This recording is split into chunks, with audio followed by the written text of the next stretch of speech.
ఎన్నికల కోడ్ వచ్చింది కాబట్టి ఆనాడు రైతు బంధు మా ప్రభుత్వంలో ఉన్నప్పటికీ 11 సీజన్లు ఇచ్చినాం అధ్యక్ష. 12వ సీజన్ ఇవ్వకపోతే మా ఎలక్షన్ కోడ్ వచ్చింది ఆగింది. మరి మీరేమన్నారు అధ్యక్ష?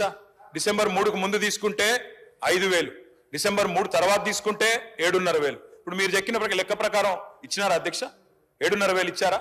మంత్రి గారు చెప్పాలా? ఇవ్వలేదు అధ్యక్ష. అధ్యక్ష మార్పు మార్పు మార్పు అని ఉదరగొట్టారు అధ్యక్ష. మార్పు అంటే ఏందో అనుకున్నాం అధ్యక్ష. పేరు మార్చి రైతు బంధు పేరు మార్చి రైతు భరోసాను పెట్టి పైసలు మాత్రం గవే. 5,000 7,500 అయితే అనుకున్న రైతులు 7,500 మాత్రం కాలే. అందుకే నేను అంటా ఉన్నా అధ్యక్ష, ఈ ప్రభుత్వం ఒక్కొక్క రైతుకు బాకీ పడ్డది.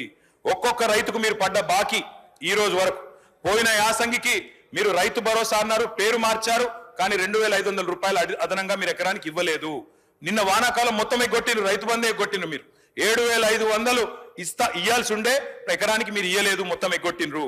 ఇప్పుడు యాసంగి 7,500 ఒక ఎకరానికి ఈ రాష్ట్రంలో రైతుకు ఇవాళ మీరు బాకీ పడ్డారు.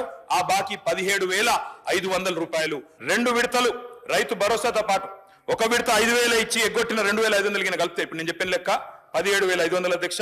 మొత్తం 70 లక్షల రైతులు లెక్క తీసుకుంటే మీరు రైతులకు పడ్డ బాకీ ఎంత అంటే 26,775 కోట్లు ఖచ్చితంగా కట్టియాలని చెప్పి బీఆర్ఎస్ పార్టీ తరఫున మేము మిమ్మల్ని రిక్వెస్ట్ చేస్తా ఉన్నాం అధ్యక్ష. ఇప్పటిదాకా మా సోదరుడు పెద్దపల్లి ఎమ్మెల్యే గారు కూడా మాట్లాడారు అధ్యక్ష, రుణమాఫీ అయిపోయింది, మొత్తం జరిగిపోయింది అధ్యక్ష. వాస్తవం ఏంది అధ్యక్ష? రుణమాఫీ వీరు ఎన్నికల సమయంలో ఏం చెప్పారు అధ్యక్ష? ఇప్పటిదాకా రుణాలు తెచ్చుకోవాలని ఉంటే కూడా అర్జెంట్ గా పోండి తెచ్చుకోమన్నారు అధ్యక్ష. తెచ్చుకోమంటే డిసెంబర్ 9 నాడు సంతకం పెడతాం, మేము మొదటి సంతకమే దాని మీద పెడతామని చెప్పి 2023 డిసెంబర్ 9 మొదటి సంతకం అన్నారు. ఏకకాలంలో రుణమాఫీ అన్నారు, ఒకటే పెన్ స్ట్రోక్ తో చేసేస్తా అన్నారు. కానీ అధ్యక్ష జరిగింది ఏంది అధ్యక్ష? ఈరోజు ఈ రాష్ట్రంలో ఎస్ఎల్బిసి వీరు ప్రభుత్వం రాగానే డిసెంబర్ 7 ఎస్ఎల్బిసి పెట్టారు, state level bankers committee meeting పెట్టారు. State level bankers committee meeting పెడితే అధ్యక్ష అందులో బ్యాంకర్స్ చెప్పినారు మొత్తం 2 లక్షల వరకు రుణమాఫీ చేయాలి అంటే 49,500 కోట్లు కావాలని చెప్పినారు. మరి ప్రభుత్వం ముఖ్యమంత్రి గారు చెప్పినారు, బయట ఎక్కడో మాట్లాడుతూ మైక్ లో చెప్పారా, రికార్డు కూడా ఉంది, కావాలంటే ప్లే చేయమంటే చేస్తా అధ్యక్ష మీరు అనుమతిస్తే.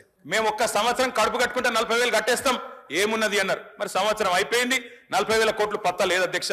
మరి కడుపు కట్టుకున్నారా కట్టుకోలేదా ఇంకేం చేసిండ్రో మాకు తెలియదు అధ్యక్ష, వారు చెప్పాలి.